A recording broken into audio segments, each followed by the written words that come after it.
एक राजा ने सुना कि कितनी ही सावधानी क्यों ना रखी जाए, सुनार सोना चुराई लेते हैं।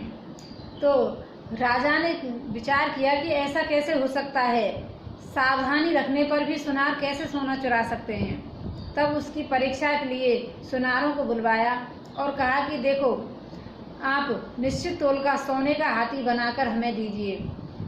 अब सभी सुनार तैयार हो गए और जब कहा तो सोने का हाथी जिस तोल का वे बनाते थे दुकान में, उसी तोल का घर पर पीतल का हाथी बनाते थे। रोज़ शाम को जब वे जाते तो वहाँ पीतल का हाथी बनाते थे।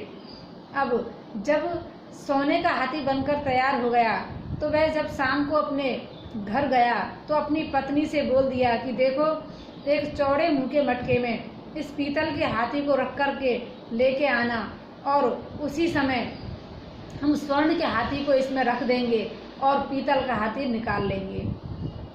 और जब इस बात को कहा कि तुम दही बेचने वाली बनकर आना। अब तो इधर जब प्रातःकाल हुआ और सुनार जब दुकान पर गया तो कहा कि देखो राजन, आपका हाथी बनकर तो तैयार हो गया, लेकिन इसकी सफाई के लिए थोड़े दही की आवश्यकता है। तो इतने में सुनारिन दही वाली बनकर आती है कि दही ले लो, दही ले लो।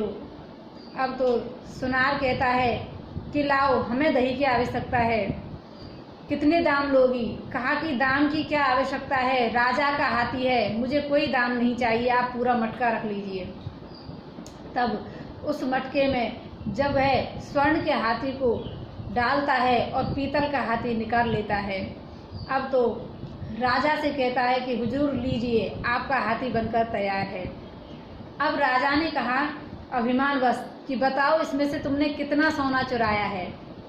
कहा कि देखो राजन, हम चाहते तो बिल्कुल भी नहीं चुराते, लेकिन आपने हमारी परीक्षा ली है, इसलिए इसमें रत्ती भर भी स्वर्ण नहीं लगा है, इसमें सच्चा माल कुछ भी नहीं है, ये नकली है। अब तो राजा अवाक रह गया कि इतनी सावधानी रखने पर भी आपने ये सब कैसे किया। तब वह सारी घटना सुनाई कि किस प्रकार उसने अपनी पत्नी को सिखा दिया था। तब पता चला कि कितनी ही सावधानी रख लो, लेकिन सुनार सोना चुरा ही लेते हैं। मतलब कहा है संतों ने कि सुनार जो होते हैं भक्त कम मिलते हैं, इसलिए संत जो बात कहते हैं वो जान परख कर ही कहते हैं। और संत जब कहते हैं तो उसका हमें विश्वास भी करना चाहिए।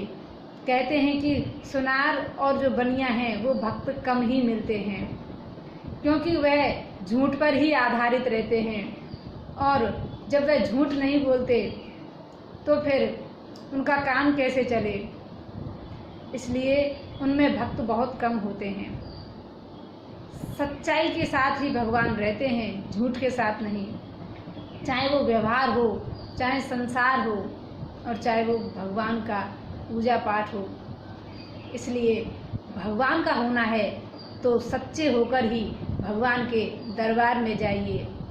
सच्चे दरबार की जय बोलने से अच्छा है आप मंदिर में सच्चे होकर जाइए, तो ही आपको प्रभु मिल सकते हैं। जय श्री कृष्ण।